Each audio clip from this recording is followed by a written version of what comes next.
আমার আলোচ্য টপিক হচ্ছে রমজান এবং শয়তান এবং রমজানের সমসাময়িক কিছু শিক্ষা। এ বিষয়ে আমি কথা বলবো। আমা তাওফিকি ইল্লা বিল্লাহ, আলাইহি তাওয়াক্কালতু ওয়া ইলাইহি উনীব।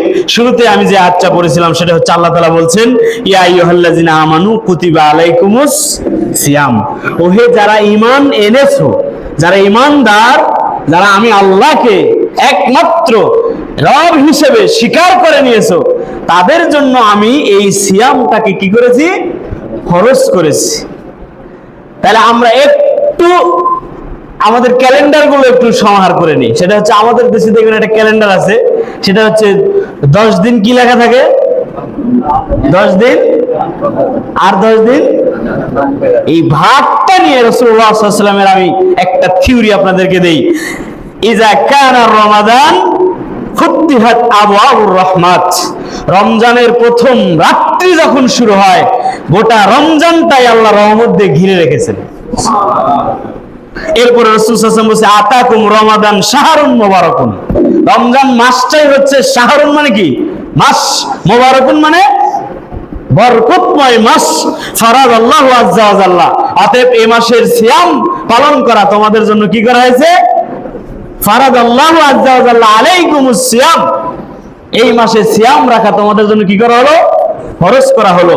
ইজা কানা আউয়ালু লাইলাতিন মিন রমাদান। রমাদানের প্রথম রাত্রি যখন আগমন করে, ওয়ালিল্লাহি উতাকাহু মিনান নার। আল্লাহ তাআলা জাহান্নামী মানুষদেরকে জাহান্নামের লিস্ট থেকে তার নামটা কেটে জান্নাতে তার নামটা লিপিবদ্ধ করেন।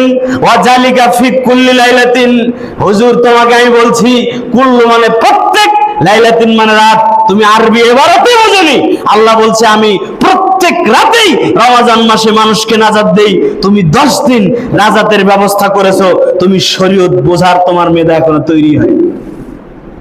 এই 3টা হাদিস দিয়ে আমি এইটা বোঝাতে চাচ্ছি, বাংলাদেশে যত ক্যালেন্ডার রয়েছে 10 দিন 10 দিন করে এই ক্যালেন্ডার পুড়িয়ে ফেলতে হবে। কেন?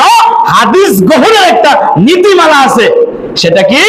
যখন কোন জয়ীফ হাদিস সহিহ হাদিসের বিরুদ্ধে যায়, ওই হাদিস উসুলে হাদিসের নীতিমালায় ওই হাদিস গ্রহণযোগ্য হয় নাই। তার মানে বুঝো, তোমাকে আবার লেখাপড়া করতে হবে, তোমার বিদ্যা অর্জন হয়নি।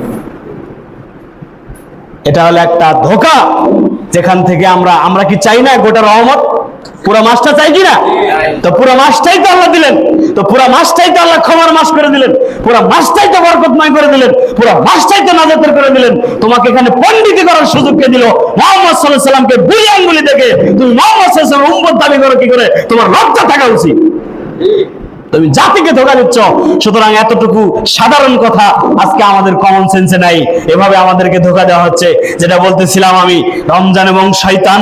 ইজা কানা ওয়াল লাইলাতান মিন শাহরি রমাজান। রমাজানের প্রথম রাত্রি যখন শুরু হয়, সুফিদাতিশ শায়াতিন, শয়তানকে কি করা হয়? বেঁধে ফেলা হয়। আমি আপনাদেরকে এই বিষয়টাই বোঝাতে চাচ্ছি। এরপরে রাসূল সাল্লাল্লাহু আলাইহি ওয়াসাল্লাম মারাদাতুল জিন, যত দুষ্ট জিন রয়েছে এই জিনগুলোকে কি করা হয়? আবদ্ধ করে ফেলা হয়। এরপরে দেখেন কেন শয়তানকে বেঁধে ফেলা হয়, এই বিষয়ে আমি একটু কথা বলি, বুঝতে পারবেন। আল্লাহ বলছেন, ফাওয়াসওয়াসা ইলাইহিশ শাইতান ক্বালা ইয়া আদম হাল আদুল্লুক আলা শাজারাতিল খুলদ। সর্বপ্রথম শয়তান কাকে ধোঁকা দিয়েছিল? আদম আলাইহিস সালামকে। ফাওয়াসওয়াসা তার মানে আদম আলাইহিস সালাম হচ্ছে এমন একজন জ্ঞানী, কিয়ামত পর্যন্ত কি হবে এই জ্ঞান আল্লাহ তাআলা তাকে দান করেছিলেন। এরপরেও সে শয়তানের চক্রান্ত থেকে বাঁচতে পারে নাই। মেন্টালিটি মানুষকে তৈরি করা হয়েছে, সে শয়তানের দাসত্ব করবে, না হয় কার দাসত্ব করবে? আল্লাহর দাসত্ব করবে।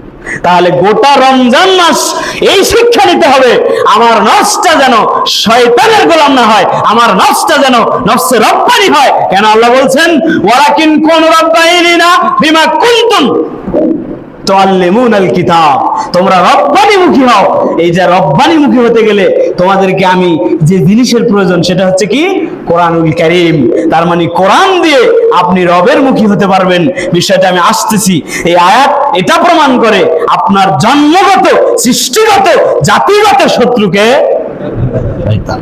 এরপরে রাসূল সাল্লাল্লাহু আলাইহি ওয়াসাল্লাম আরেকটু সহজ করেছেন, মা মিন বানি আদম মাউলুদুন ইল্লা মাসসাহু শাইতান। আদম সন্তান এমন কেউ নেই যে পৃথিবীতে আসে না শয়তান তাকে কি করে না? স্পর্শ করে না। আর আমি আরেকটা পয়েন্ট যেটা আপনাদেরকে বুঝালাম সেটা হচ্ছে সৃষ্টিগত আপনার শত্রুকে শয়তান। তাহলে মানব দেহের ভিতরে নফস যে রয়েছে, এই নফসের সাথে সরাসরি কানেক্টেড সেটা হচ্ছে কি শয়তান। তার মানে আপনি পৃথিবীতে যদি শয়তান না থাকে, এরপরে আপনার নফসই আপনাকে জাহান্নামে নেওয়ার জন্য যথেষ্ট। কেন? নফসটা এমন ভাবে আল্লাহ তৈরি করেছে, সেটা হচ্ছে কি সে জাতিগত ভাবেই চায় একটু গান শুনুক, সে জাতিগত চায় আমি একটু নাচ দেখি, সে জাতিগত ভাবে চায় আমি একটু সম্পদের মালিক হতে চাই, সে সৃষ্টিগত ভাবেই চায় আমি একটু মানুষকে ঠকিয়ে নিজে একটু বড়লোক হই। শয়তান যদি না থাকে পৃথিবীতে, তারপরে নফস খুব ভয়ঙ্কর, সে আপনাকে জাহান্নামে নেওয়ার জন্য যথেষ্ট। কেন? আমি একটু বুঝাই দেখেন, সিয়াম এবং নফস এই বিষয়টা বুঝলে হয়তো বুঝবেন। এখনো সিয়াম কথা বলবে বিচারের মাঠে, জড়বস্তু মানে সিয়াম বিচারের মাঠে কথা বলবে। আয়া রব্বি, হে আমার প্রতিপালক, আনা তুহতাম, আমি আমার এই যে তোমার বান্দা, এটাকে আমি সারাদিন খাবার থেকে বিরত রেখেছি। সিয়াম খুব পাওয়ারফুল, এটা আমি বুঝি। দেখেন এরপরে অশাহাওয়াতি বিন নাহার, দিনের বেলায় প্রবৃত্তি নফসের মনের চাহিদা থেকে আমি তাকে কি রেখেছি? বিরত রেখেছি। আপনার নফস কেন্দ্রিক যত কুকর্ম রয়েছে, সিয়াম অবস্থায় আপনি এগুলো করতে পারবেন না। তাহলে সিয়াম কখন সাক্ষী দিবে?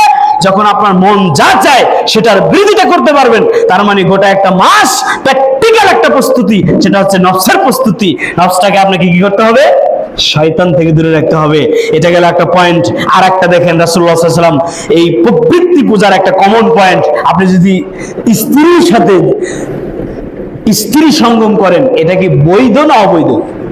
এটা কি হালাল না হারাম? কিন্তু রমাদান মাসে যদি আপনি স্ত্রীর সাথে স্বেচ্ছায় আপনি স্ত্রী সহবাস করেন, আপনার সিয়াম থাকবে না। এই জন্য রাসূল সাল্লাল্লাহু আলাইহি ওয়াসাল্লাম সিয়ামটাকে মানিস্তাতাল বাআত, তোমাদের যাদের সামর্থ্য রয়েছে সে যেন ফালাতাজাওয়াজ, সে যেন বিবাহ করে। তার মানে সামর্থ্য থাকলে আপনি বিবাহ করতে পারেন। এরপরে ফাইন্নাহু আগুদ্দু লিল বাসার, কেন? বিবাহ করলে আপনার দৃষ্টি কি হবে? সেফ থাকবে। এরপরে রাসূল সাল্লাল্লাহু আলাইহি ওয়াসাল্লাম বলছে আহসানুল লিল ফারজ, লজ্জাস্থান কি থাকবে? সেফ থাকবে। ওমান লাম ইয়াস্তাতে, যদি সামর্থ্য না থাকে, ফালাইহি বিসওম, তাহলে তুমি কি রাখবে? সিয়াম রাখবে। তার মানে লজ্জাস্থান কন্ট্রোলিং করা, ফাহিশা অশ্লীল কাজ থেকে বাঁচার জন্য যে মাধ্যম যদি পৃথিবীতে আল্লাহ দিয়ে থাকেন, সেটা হচ্ছে কি? সিয়াম। সিয়াম দিয়ে আপনি আপনার নফসকে কন্ট্রোল করতে পারবেন।